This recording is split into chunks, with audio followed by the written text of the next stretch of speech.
I was invited here because I have written fairly extensively on debt and writing in the American colonial and early national United States. And this book focused on novels, poetry, drama, and essays. And that scholarship detailed how the era's literature commonly depicted an American ethos of risk-taking and borrowing as the peculiar product of New World experience.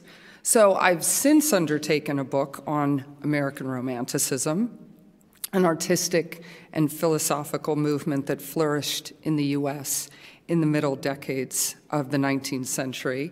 So coming here today was an occasion to think about what debt might have meant to the so-called American Romantics that I've been writing about in recent years, people that include Ralph Waldo Emerson, Henry David Thoreau, Herman Melville, Nathaniel Hawthorne, Walt Whitman, Emily Dickinson, Edgar Allan Poe.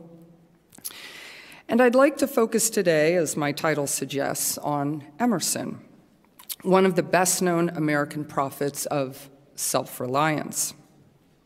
And I want to consider, in particular, a form of indebtedness that was a career-long concern for Emerson, namely intellectual indebtedness, the debts to prior writers that any writer accrues in the process of his work. So debts to prior writers, thinkers, and great men, as Emerson called them. And the masculine men is important there.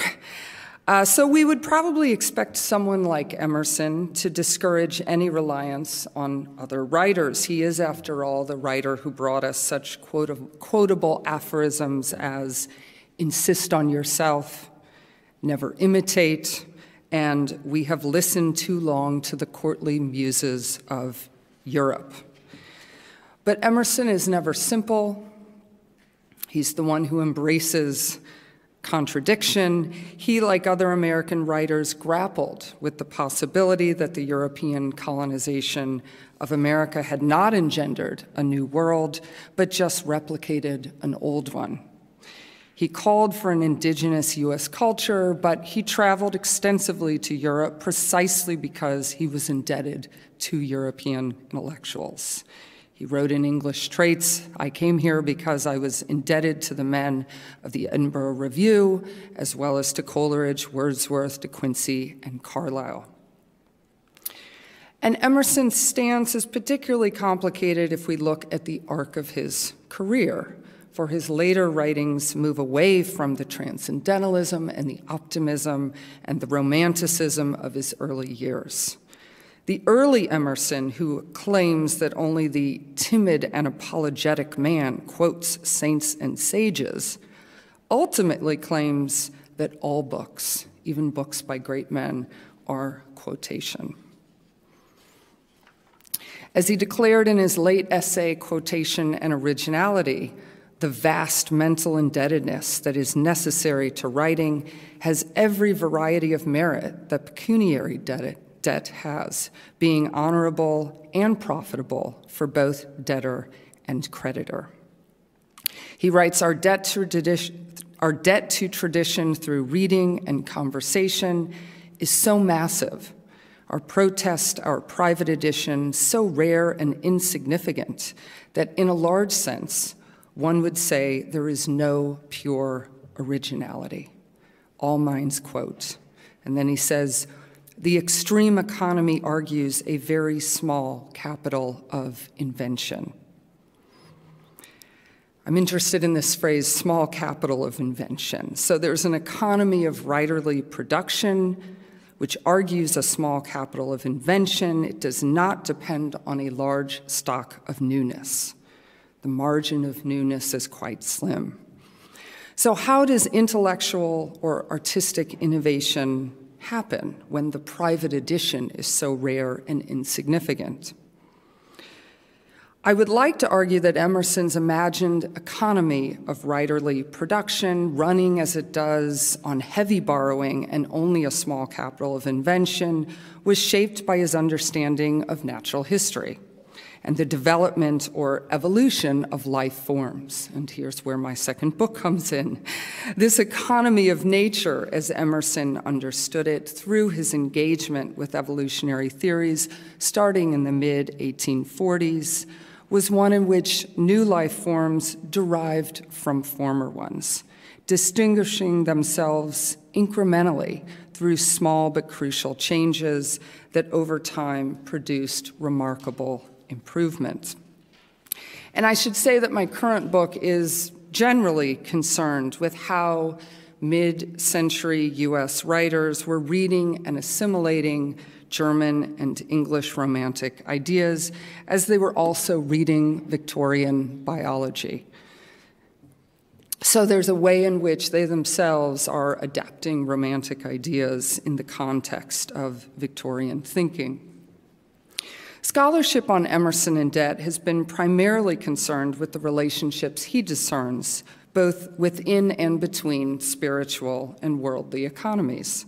Spiritual benefit, for example, is compensation, as he calls it, for worldly loss, as Emerson argued in his well-known essay, Compensation. So one kind of spiritual loss might be indemnified by another kind of spiritual gain. And one could argue that this was borne out in the events of his life. His wife's death was a loss that brought compensation in the form of inheritance that freed him to think and write. The failure of his bank shares to pay out forced him onto the lecture circuit, which in turn brought intellectual reward, brought us the reward of his vast collection of lectures. This system of compensation is never strictly worldly, and it always obtains an analogous relation to other kinds of economies, leading scholars to debate whether Emerson's writings challenge or condone the actual capitalism of his time. But rather than relate Emerson's economic language to spiritual meanings, I want to think here about how Emerson thought about the writer's debts with the economy of nature in mind. Emerson came to understand debt as an instrument of improvement or development, but this instrumentality obtained not simply in business transactions, but in the natural world and in the work of a writer. Like the English and German Romantics from whom he drew so much inspiration, Emerson embraced an analogical view of the world, seeing different types of knowledge as permutations of a single truth. Herbert Spencer's view that progress operated at all levels of worldly experience resonated deeply with Emerson.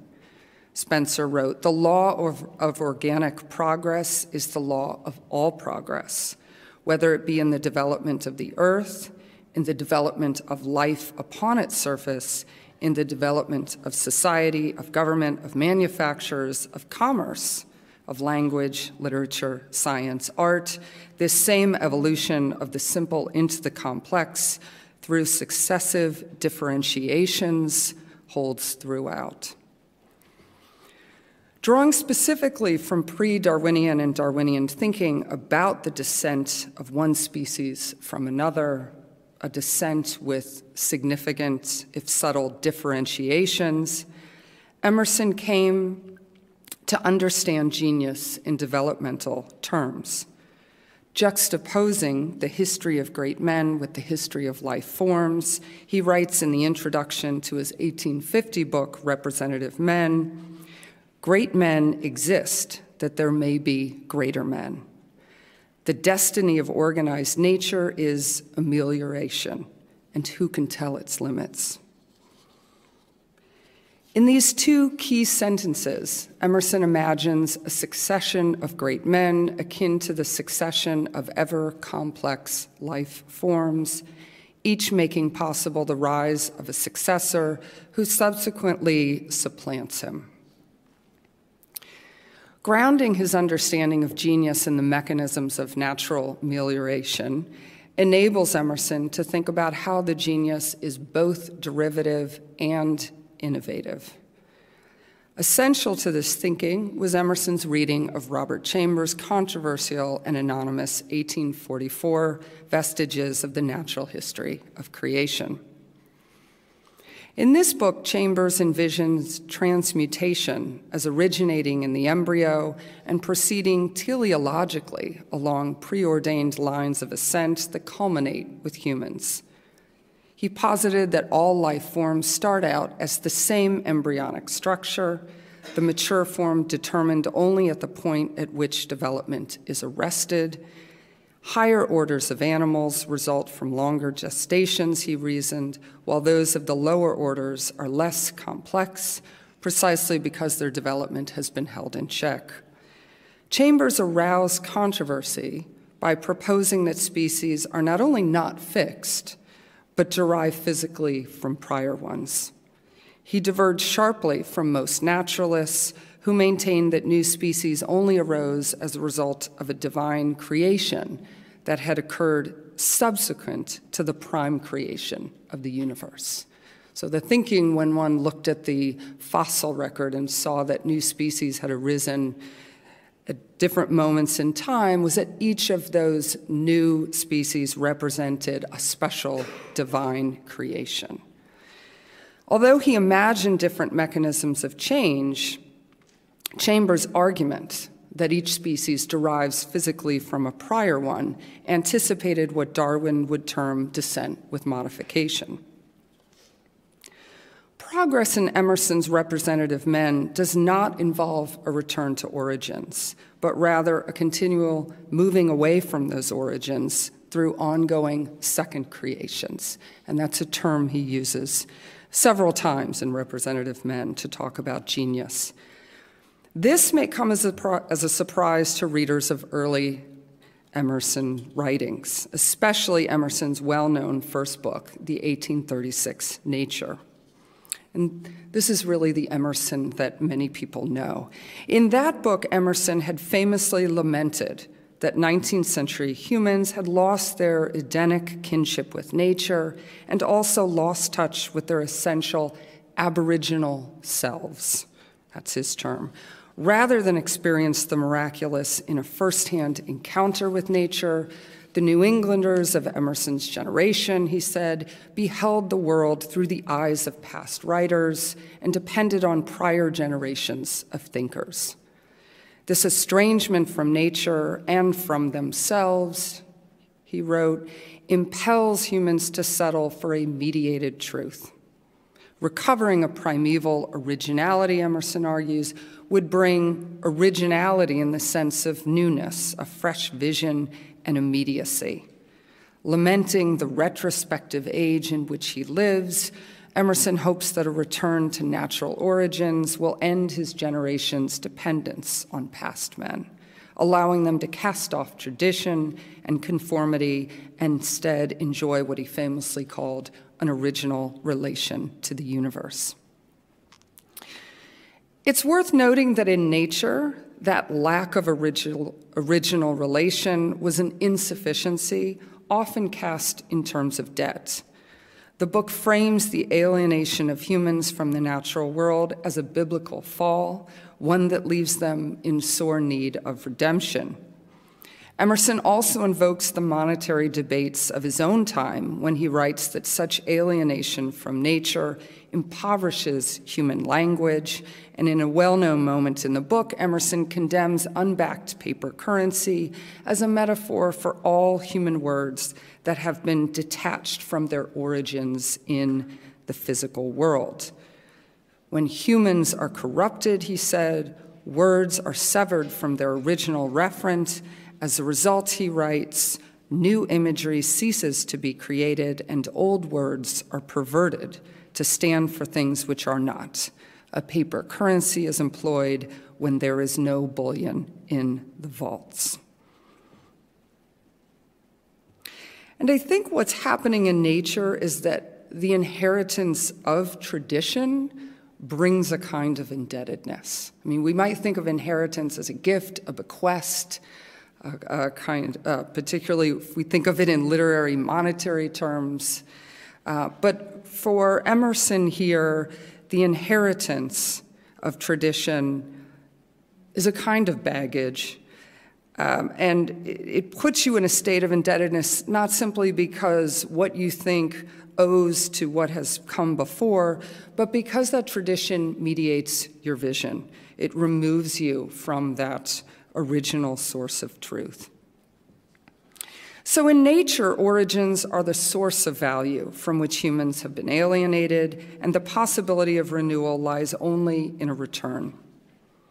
15 years later, Emerson's book, Representative Men, voices a very different understanding of origins, and I see this shift as an outgrowth of his very different understanding of the natural world, as presented in Chambers' transmutationist theory. The 6 men of genius Emerson portrays certainly cast off conformity, but what the book emphasizes throughout is the inescapable indebtedness of each man to prior writers. The book is structured chronologically, beginning with a study of Plato and then turning to Swedenborg, Montaigne, Shakespeare, Napoleon, and Goethe, thus providing readers with a narrative of debt, showing how each genius owes his thought to prior ones. In the first portrait of Plato, Emerson writes that St. Augustine, Copernicus, Newton, Swedenborg, and Goethe are his debtors because their ideas have derived from this great exhausting generalizer. Emerson writes, it's fair to credit the broadest generalizer with all the particulars deducible from his thesis. But even Plato derived his ideas from Socrates and a host of other pre-Socratic thinkers, Emerson reminds us. And in his discussion of Swedenborg, he notes that the manner in which so many other men posited ideas roughly similar to those of the Swedish philosopher and mystic makes Swedenborg another example of the difficulty, even in a highly fertile genius, of proving originality. Perhaps most notably, Emerson's chapter on Shakespeare mocks the petulant demand of the 19th century for originality and the quest by antiquaries and the Shakespeare Society to search for the bard's sources, scouring dirty and tattered manuscripts to see who wrote what play first. Emerson concludes finally that we cannot know, and hence no man can any longer claim copyright. If the notion of a genius as intellectual debtor seems contradictory, Emerson resolves this contradiction by defining true originality not as being unique or unlike others, but rather as being in unison with one's time and country. So Shakespeare is the generic Catholic genius who is not afraid or ashamed to owe his originality to the originality of all, and hence a man for whom all the debts which such a man could contract to other wit would never disturb his consciousness of originality.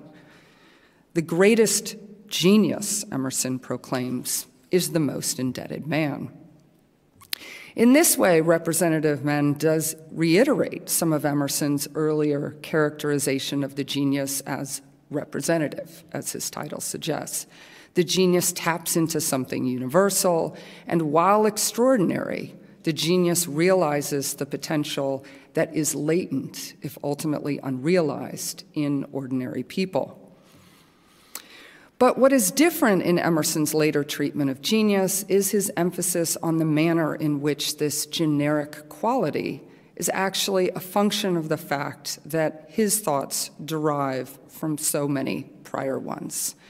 This genius, he emphasizes continually, registers a quality of the natural world, namely the propensity of nature for the constant improvement or melioration of inherited forms. Melioration is a favorite word for Emerson, one he uses to talk about the adaptation of life forms leading to increasingly complex species of plants and animals, but also a term he applies to the gradual improvement of human conditions within society. The genius, he proclaims in Uses of Great Men, which is the introduction to Representative Men, is proof that amelioration is at work in the natural world. Scientists who study the natural world, in fact, indemnify all of humankind by tracing a growth and descent in races, traceable in the work of great men.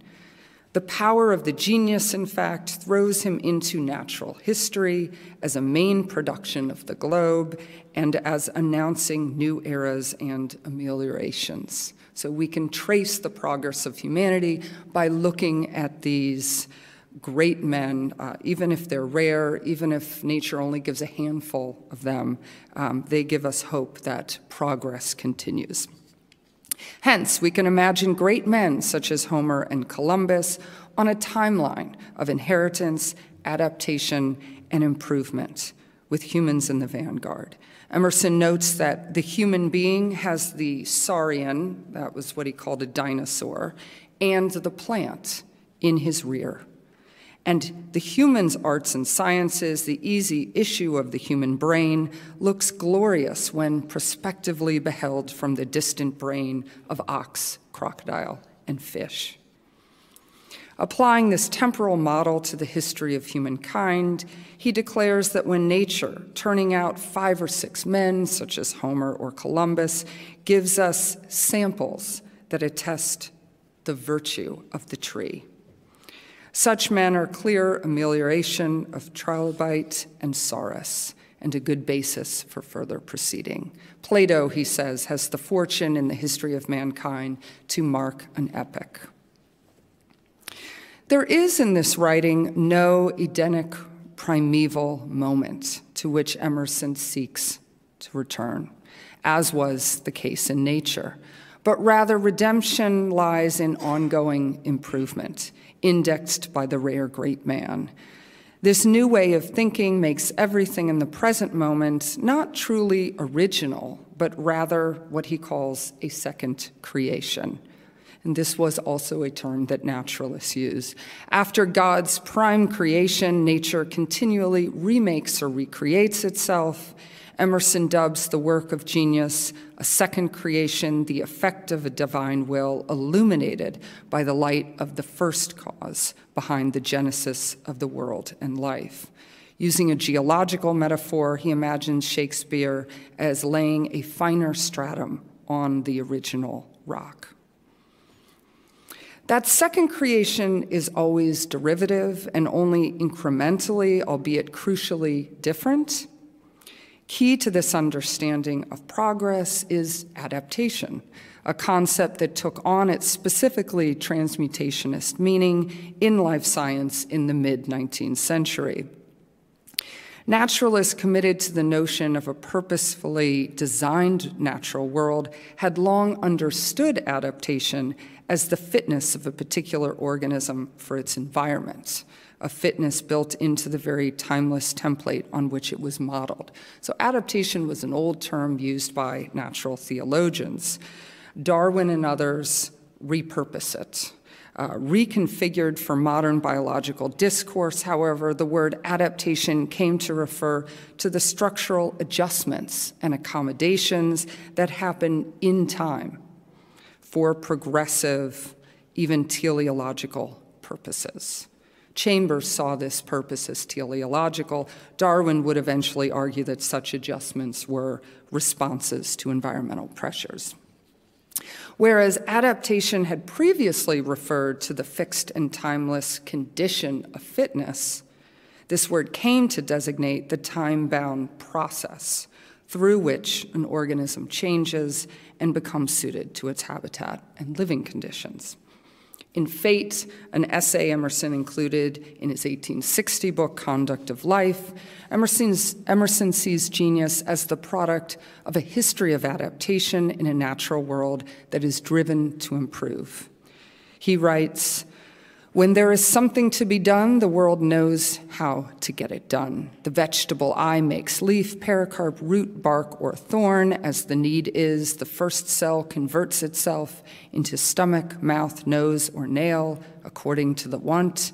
The world throws its life into a hero or a shepherd and puts him where he is wanted.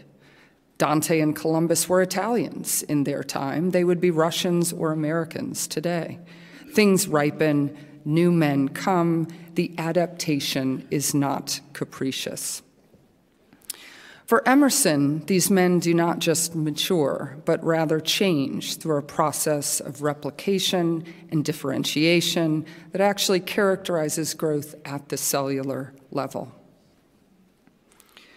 For this reason, Emerson's chapter on Goethe is particularly revealing, for in it we can see especially clearly how Emerson understands the debts of the genius to prior generations in natural historical terms. This chapter is one of many meditations Emerson would write about the poet naturalist and his famous studies of plant morphology. Goethe's Metamorphosis of Plants had argued that a single common plant structure produces leaves, branches, and flowers as a seed grows into a seedling and then a mature plant.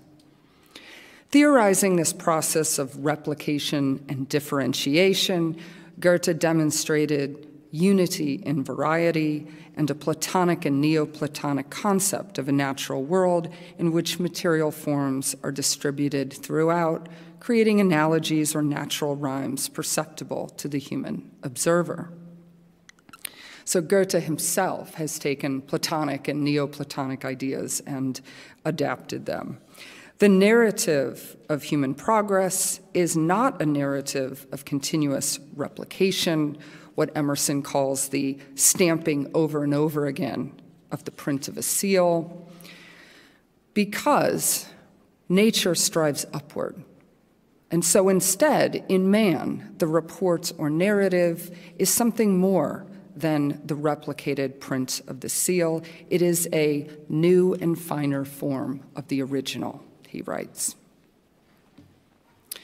This theory of nature explains Goethe's emergence as a thinker, as one who improves upon his borrowed Platonic ideas, honoring every truth, Emerson says, by use.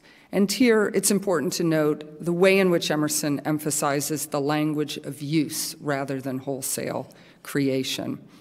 Some men, he writes admiringly of Goethe, are born with exalted powers for this second creation. But the invocation of natural history also helps us understand Goethe as a higher order form that contains within him all that has come before. Emerson concludes the Goethe chapter, and indeed concludes the entire book, by declaring that man is the most composite of all creatures. The simple insect is at the other extreme, he says. And we shall learn to draw rents and revenues from the immense patrimony of the old and the recent ages. Individual history is embedded in a larger human genealogy, which is in turn embedded in a larger genealogy of all life forms. And what makes Goethe a genius is not simply that he borrows and borrows well from his inheritance, but that he will not be beholden to that inheritance. No mortgage, Emerson writes, will hold on men or ours. In a complete reversal of his stance against the encumbrances of tradition in the 1836 Nature, Emerson celebrates our adaptation of inherited traditions. He writes, our country, customs, laws, our ambitions, and our notions of fit and fair, all these we never made. We found them ready-made. We but quote them. Goethe teaches his readers to embrace these adaptations, insisting, Emerson imagines, that the art of appropriation is not derogatory to genius. And that he imagines Goethe saying this about his own work, my work is an aggregation of beings taken from the whole of nature. It bears the name of Goethe. It is improvement that rationalizes the debt to former great men. This model of natural historical understanding was especially applicable to the narrative of debt in representative men because it carried with it the notion of succession. The species that derives from the former also supplants it. In Emerson's lifetime, whether new species supplant extinct ones through geographic displacement, evolutionary transmutation, or even a divine special creation was very much open to debate. But regardless, the process was understood as the precondition for progress, complexity, and modernity. This notion of succession was particularly consonant with Emerson's understanding that the true genius teaches his followers self-trust so that they can ultimately turn away from him. This was certainly how Walt Whitman understood succession, and I'll end just with a bit about Whitman. When he struggled to get free from Emerson's influence, contemplating the irony that his own path to self-reliance had been laid down by Emerson, he wrote this at the end of his life. Whitman said, "The best part of Emersonianism is it breeds the giant that destroys itself. Who wants to be any man's mere follower lurks behind every page of Emerson. But no teacher ever taught that has so provided for his pupils setting up independently." And then he says, "No truer evolutionist." In calling Emerson the true evolutionist, Whitman imagines that evolutionary processes are precisely those by which one's indebtedness to prior writers enables innovation.